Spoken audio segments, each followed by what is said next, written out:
یہ جو spring 2005 semester تھا 2025 کا، تو اس میں ایک سبجیکٹ ہے ڈیفینیشن کیا ہے میٹا فزکس کی، کافی ڈیٹیل مزہ آتا ہے پڑھانے میں کہ ہر وہ چیز دیٹ از جو حواس خمسہ سے باہر ہیں، یعنی ہماری سونگنے کی صلاحیت، ہماری دیکھنے کی صلاحیت، ہماری ٹیسٹ کرنے کی صلاحیت، ہماری قوت سماعت، تو یہ جو 5 حواس ہیں جسے حواس خمسہ اردو میں اور عربی میں کہتے ہیں، تو اس کے بیونڈ جو چیزیں ہیں جیسے چھٹی حص ہے یا واللہ عالم اس سے اور کتنی زیادہ حصے اور اللہ تعالیٰ نے ہمیں عنایت فرمائی ہیں، تو 5 حص کے باہر جو کچھ بھی جو ریلم ہے، جو سارٹ آف انبلیویبل ہے، that is meta physics. For example جنات. اب اگر فرض کیجئے سورہ جن قرآن شریف میں نہیں ہوتی تو ہم مسلمان شاید جنات پہ بھی یقین نہ کرتے، لیکن چونکہ قرآن کا حصہ ہے اور بہت کلیئرٹی سے ڈیفائنڈ ہے سورہ جن میں کہ جنات کیا ہیں، تو ہمیں منوان ماننا پڑتا ہے، ورنہ ہم اپنے دین سے منحرف ہو جائیں گے. لیکن ہم میں سے کتنوں نے جنات دیکھے؟ بہت کم لوگوں کا ایکسپیرینس ہوا ہوگا جنات کے ساتھ، اللہ نہ کرے ہو، کیونکہ وہ ایک ایسی خطرناک مخلوق ہے جس پہ میری نانی اللہ بخش کہا کرتی تھی، جن کا وصال 1980 میں ہوا، کہ بیٹا جنات کی نہ دوستی اچھی نہ دشمنی. اور یہ ایک ایسا موضوع ہے کہ جس پہ میں پھر کبھی بات کروں گا، ورنہ یہ ہمارا سبجیکٹ طول پکڑ لے گا. تو ہر وہ چیز جو آپ کے وہم و گمان سے باہر ہے وہ میٹا فزکس ہے. That doesn't mean کہ it doesn't exist. For example اگر ہم باہر نہیں گئے ہوتے، اگر انٹرنیٹ نہیں ہوتا، تو ہم نے اگر اہرام مصر نہیں دیکھے ہوتے تو ہم شاید یہ بلیو نہیں کرتے کہ اہرام مصر بھی کوئی چیز ہے جو ایگزسٹ کرتے ہیں. میں 1988 میں while I was studying in Cyprus میں وہاں گیا Egypt. I was there for 10 days while I was a student. تو میں دیکھ کے جسے کہتے ہیں نا ہکا بکا ہو گیا، اوپر ایسے دیکھا اور حیران ہوا کہ اتنے بڑے بڑے بولڈرز، چھوٹے پتھر نہیں بولڈرز، وہ کس نے اٹھائے ہوں گے؟ کیسے اتنے بولڈرز بھاری اور ایک کے اوپر ایک، ایک کے اوپر ایک، اور کس خوبصورتی سے وہ ایک ٹرائنگل کی صورت میں پینٹاگون کہہ لیں، پینٹاگون نہیں، آئی تھنک 4 اس کے سائڈز ہیں، تو کوارٹراگون کہہ لیں، تو اس صورت میں وہ وہاں کھڑے ہیں اپنی آب و تاب کے ساتھ. کس نے اٹھایا ہوگا؟ کس نے تراشا ہوگا؟ How is it possible? انسان کا کیا سائز تھا اس وقت؟ کیا حضرت سلیمان علیہ السلام کے زمانے کے ٹائم پہ وہ بنے؟ کیا ان کے پاس کوئی جنات تھے جن کے تھرو یہ بنائے گئے؟ تو عقل دنگ رہ جاتی ہے، عقل چرخ ہو جاتی ہے. But they are there, they are considered one of the 7 wonders of the world، جو old wonders ہیں اس میں. تو آپ کے میرے یقین کرنے یا نہ کرنے سے ان کی حیت، ان کی ہیبت کوئی اثر نہیں ہونے لگا. they exist, they are there whether we believe it or not. ٹھیک ہے، تو یہ بالکل ماجرا ایسے ہی پانی پہ چلنا. تو چنانچہ جس وقت یہ جماعت حضرت بایزید کے در دولت پہنچی تو حضرت احمد نے مریدین کو حکم دیا کہ جس میں حضرت بایزید کے دیدار کی طاقت ہو بس وہی میرے ہمراہ آئے اور باقی سب لوگ ٹھہر جائیں. لیکن سبھی نے آپ کے اشتیاق دیدار کا اظہار کیا. اور جب حضرت بایزید کے گھر پہنچے تو جوتے اتارنے کی جگہ پر اپنے عصا رکھ دیے، اور جب سب آپ کے سامنے پہنچے تو آپ نے سوال کیا کہ تمہارا مرید کہاں ہے؟ جو سب سے افضل ترین ہے وہ باہر کیوں کھڑا رہ گیا ہے؟ اس کو بھی اندر بلا لو. چنانچہ جب اس کو بھی اندر بلا لیا گیا تو آپ نے حضرت احمد سے پوچھا کہ آپ کب تک دنیا کی سیر و سیاحت میں مشغول رہیں گے؟ انہوں نے جواب دیا کہ پانی کی ایک جگہ ٹھہر جانے سے بدبو پیدا ہو کر رنگ بھی تبدیل ہو جاتا ہے. آپ نے پوچھا تو کیا پھر دریا کیوں نہیں بن جاتے جس میں نہ کبھی بدبو پیدا ہو اور نہ کبھی رنگ تبدیل ہو؟ اس کے بعد پھر معرفت کے متعلق کچھ دوسری گفتگو ہوتی رہی جس پر حضرت احمد نے عرض کیا کہ آپ کی باتیں میرے لیے فہم سے بالاتر ہیں، انہیں ذرا وضاحت سے بیان فرمائیں تاکہ میں سمجھ سکوں. چنانچہ آپ نے اسی انداز میں گفتگو فرمائی کہ ان کی سمجھ میں اچھی طرح آ گئی. اور جب آپ خاموش ہو گئے تو حضرت احمد نے سوال کیا کہ میں نے آپ کے مکان کے سامنے ابلیس کو پھانسی پر لٹکے ہوئے دیکھا، وہ کیا چیز ہے؟ حضرت بایزید نے فرمایا کہ میں نے اس سے یہ وعدہ لیا تھا کہ کبھی بستام میں داخل نہ ہوگا. وہ وعدہ خلافی کرتے ہوئے ایک شخص کو فریب دینے بستام میں آ گیا اور اس کی سزا میں نے اسے پھانسی پر لٹکا دیا ہے. کسی نے سوال کیا کہ آپ کے پاس عورتوں کے اجتماع کیوں رہتا ہے؟ اور اس میں کیا راز ہے؟ فرمایا کہ یہ ملائکہ ہیں جن کو میں علمی مسائل سمجھاتا ہوں۔ پھر فرمایا کہ ایک شب اول فلک کے ملائکہ میرے پاس آئے اور کہنے لگے ہم آپ کے ہمراہ عبادت کرنا چاہتے ہیں۔ میں نے کہا کہ میری زبان میں وہ طاقت نہیں جس سے میں ذکر الہی کر سکوں، لیکن اس کے باوجود رفتہ رفتہ ساتوں افلاک کے ملائکہ یعنی 7 آسمانوں کے ملائکہ میرے پاس جمع ہو گئے، سب نے وہی خواہش ظاہر کی جو فلک اول کے فرشتوں نے کی تھی، اور میں نے سب کو پہلا ہی جیسا جواب دیا۔ اور میں نے پوچھا کہ ذکر الہی کی طاقت آپ میں کب تک پیدا ہوگی؟ تو میں نے کہا کہ قیامت کو جب سزا اور جزا ختم ہو جائیں گے اور میں طواف عرش کرتا ہوا اللہ کہہ رہا ہوں گا۔ آپ نے فرمایا کرتے تھے کہ ایک شب اچانک میرا مکان منور ہو گیا اور میں نے آواز دے کر کہا کہ اگر یہ ابلیس کی حرکت ہے تو میں اپنی بندگی اور بلند ہمتی کی وجہ سے اس کے فریب میں نہیں آ سکتا، اور اگر مقربین کی جانب سے یہ نور ہے تو مجھے خدمت کا موقع عطا کیجیے تاکہ میں بھی مرتبہ کرامت حاصل کر سکوں۔ ایک شب آپ کو عبادت میں لذت محسوس نہ ہوئی تو خادم سے فرمایا کہ دیکھو گھر میں کیا چیز موجود ہے، چنانچہ انگور کا ایک خوشہ نکلا، تو آپ نے فرمایا کہ کسی کو دے دو۔ اس کے بعد آپ کے اوپر انوار کی بارش ہونے لگی اور ذکر و شغل میں لذت محسوس ہونے لگی۔ ایک یہودی جو آپ کا پڑوسی تھا وہ کہیں سفر میں چلا گیا اور افلاس کی وجہ سے اس کی بیوی چراغ تک نہیں جلا سکتی تھی، اور تاریکی کی وجہ سے اس کا بچہ تمام رات روتا رہتا تھا۔ آپ ہر رات اس کے یہاں چراغ رکھ آتے، اور جس وقت یہودی سفر سے واپس آیا تو اس کی بیوی نے تمام واقعہ سنایا۔ اس کو سن کر اس نے کہا یہ بات کس قدر افسوسناک ہے کہ اتنا عظیم بزرگ ہمارا پڑوسی ہے اور ہم گمراہی میں زندگی گزار رہے ہیں۔ چنانچہ میاں بیوی دونوں آپ کے ہاتھ پر مشرف باسلام ہو گئے۔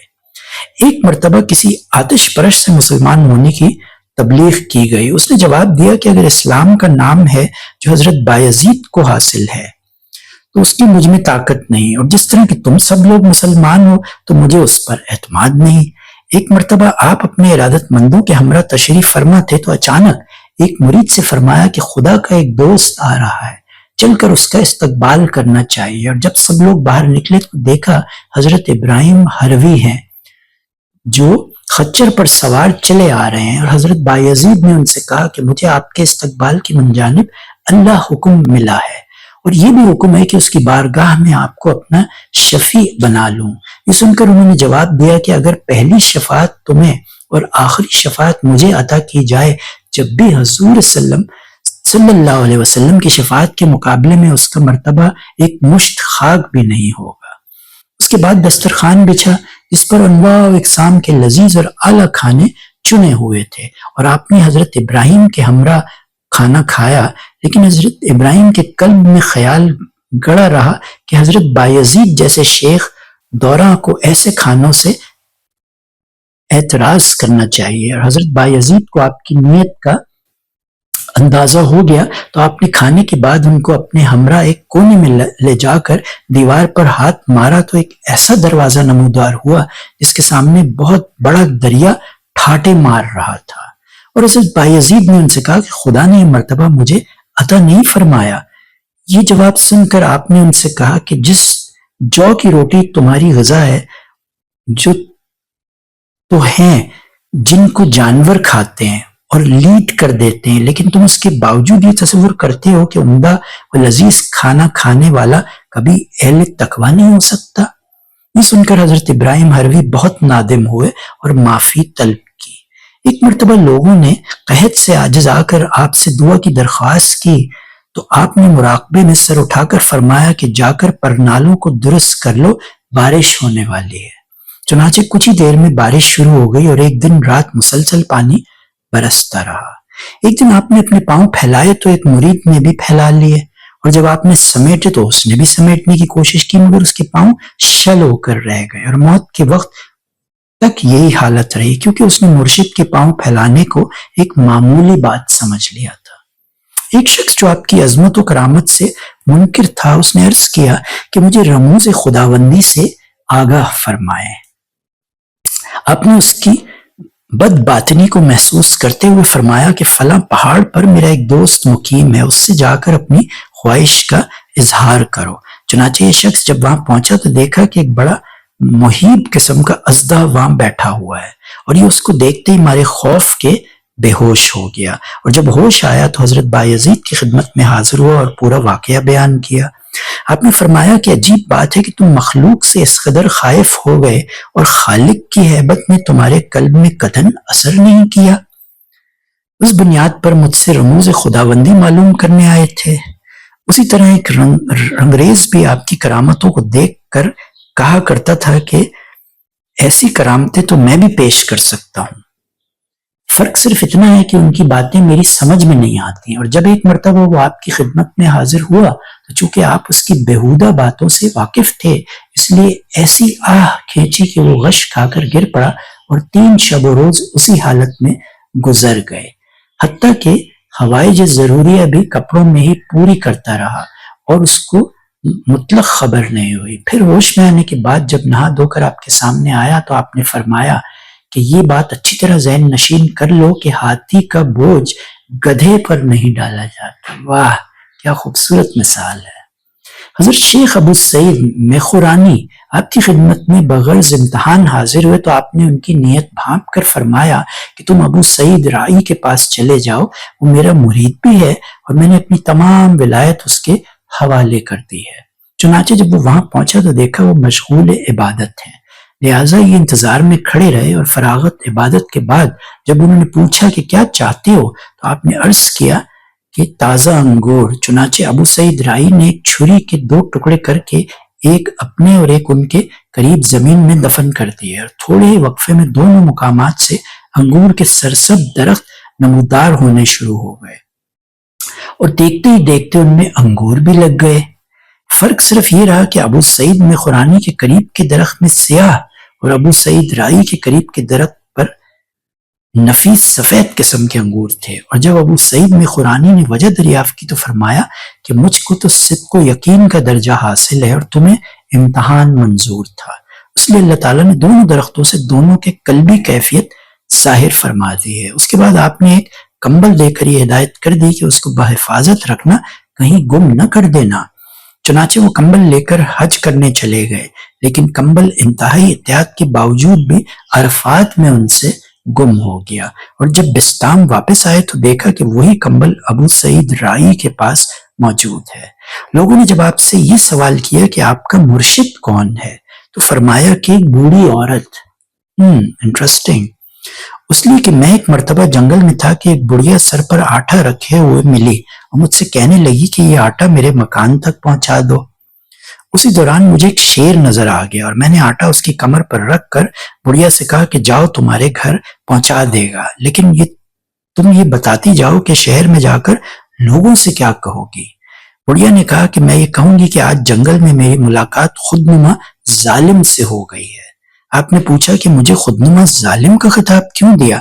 تو بڑھیا نے کہا کہ شریعت نے شیر کو مکلف نہیں بنایا اور تم ایک غیر مکلف کی پشت پر اپنا بوجھ لاد رہے ہو، اور یہ ظلم نہیں تو پھر اور کیا ہے؟ اور دوسرا عیب تمہارے اندر یہ ہے کہ تم خود لوگوں پر صاحب کرامت ظاہر کرنا چاہتے ہو اور اس کا نام خود نمائی ہے۔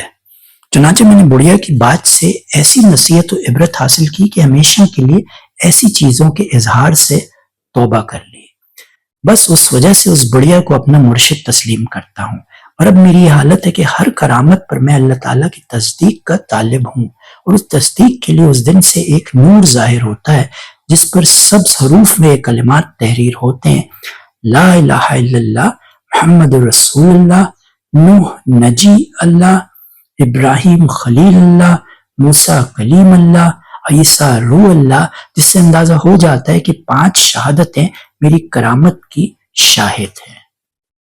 حضرت احمد خضرویہ فرماتے ہیں کہ ایک مرتبہ خواب میں جمال خداوندی سے میں مشرف ہوا تو اللہ تعالیٰ نے فرمایا کہ تم سب تو ہم سے اپنی ضروریات کی چیزیں طلب کرتے ہو، لیکن بایزید ہمیں مانگتا ہے۔ ایک مرتبہ شفیق بلخی اور ابو تراب بخشی حضرت بایزید سے ملاقات کرنے پہنچے تو آپ نے دسترخوان پر کھانا رکھوایا اور سب لوگ شریک طعام ہو گئے، لیکن ابو تراب نے فرمایا کہ میں روزے سے ہوں۔ یہ سن کر ان کے ایک مرید نے کہا کہ اگر دعوت کے لیے نفل روزہ توڑ دیا جائے تو روزہ دار کو روزہ اور دعوت دونوں کا اجر حاصل ہو جاتا ہے، لیکن اس کے کہنے کے باوجود بھی انہوں نے انکار کر دیا۔ پھر حضرت بایزید نے فرمایا کہ تم لوگوں کو شاید یہ معلوم نہیں ہے کہ یہ شخص بارگاہ خداوندی سے بہت دور ہے۔ چنانچہ چند ایام کے بعد ہی ابو تراب کی چوری کے جرم میں گرفتار کر کے ہاتھ کاٹ دیے گئے۔ اللہ اکبر۔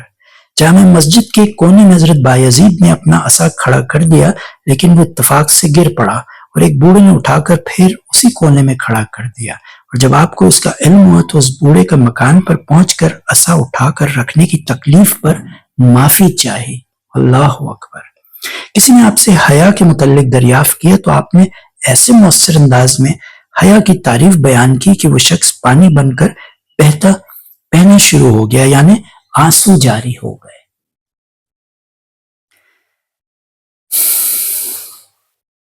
آپ فرمایا کرتی تھی کہ ایک مرتبہ میں دجلہ پر پہنچا تو پانی جوش مارتا ہوا میرے استقبال کو بڑھا، لیکن میں نے کہا مجھے تیرے ابال سے شمع برابر بھی غرور نہیں ہوگا، اور میں اپنی 30 سالہ ریاضت کو تکبر کر کے ہرگز ضائع نہیں کر سکتا، کیونکہ میں تو کریم کا طالب ہوں نہ کہ کرامت کا۔ پھر فرمایا کہ میں نے ایک مرتبہ یہ خیال کیا کہ اللہ تعالیٰ مجھے بیویوں کے خرچ کی پریشانیوں سے بچائے رکھے، لیکن پھر یہ خیال آیا کہ یہ تو سنت نبوی کے خلاف ہے۔ یہ سوچ کر میں نے دعا کی کہ اس ذمہ داری کو اپنے لیے قائم رہنے دیا، اور اللہ تعالیٰ سے اتنی سہولت عطا کر دی کہ میرے نزدیک دیوار اور عورت میں کوئی فرق نہیں رہا۔ کسی امام کے پیچھے آپ نے نماز پڑھ لی، اور فراغت نماز کے بعد جب امام نے پوچھا کہ آپ کا ذریعہ معاش کیا ہے تو آپ نے فرمایا کہ پہلے میں نماز کی قضا کر لوں، پھر تجھے جواب دوں گا۔ اور جب اس نے کہا کہ نماز قضا کیوں کر رہے ہو تو فرمایا کہ جو رزق پہنچانے والے ہی سے واقف نہ ہو اس کے پیچھے نماز درست نہیں۔ اللہ اکبر۔ ابھی آپ سگنیفیکنس دیکھیں، مجھے وہ قصہ یاد آ گیا جب میرے مرشد کراچی میں 1986 سے جن کے ہاتھوں میں بیعت ہوا، میاں نوروز قادری 2 گھر چھوڑ کے مسجد تھی، اس کے باوجود اپنے حجرے میں اقامت کرتے تھے۔ ایک بار ہمت کر کے، میں تھا بدتمیز تھا، بد مزاج تھا، بد اخلاق تھا، مشکل سے 22-24 سال میری عمر ہوگی، میں ان سے پوچھ بیٹھا کہ آپ ایسا کیوں کرتے ہیں؟ مسجد جب گھر کے اتنا قریب ہے تو آپ وہاں نماز کیوں نہیں پڑھتے؟ تو کم و بیش کچھ اسی طرح کا انہوں نے جواب دیا تھا کہ بیٹا میں اس شخص کے باطن کو جانتا ہوں، اس کے پیچھے نماز ہو نہیں سکتے۔ اب یہ اتنی سینسٹیو چیز ہے، یہ اتنی خطرناک چیزیں ہیں، بصیرت کی جب آپ کی آنکھ کھل جائے اور آپ لوگوں کے باطن کو جاننے لگیں تو پھر although that person was not an عالم اور مفتی جو مؤذن تھا، جو امام تھا، he was just a مولوی، لیکن یہ بڑی سینسٹیو ایشوز ہیں۔ اور تب سمجھ میں آیا کہ یہ جو صاحب کشف لوگ ہوتے ہیں ان کو وہ نالج ہوتی ہے کہ جس کو ہم اپریہینڈ ہی نہیں کر سکتے، کمپریہینڈ ہی نہیں کر سکتے، سمجھ ہی نہیں سکتے، اور پھر لا محالہ چپ کر کے ہم ان کے پیچھے جماعت پڑھا کرتے تھے، انہی کے یہاں جماعت ہوتی تھی۔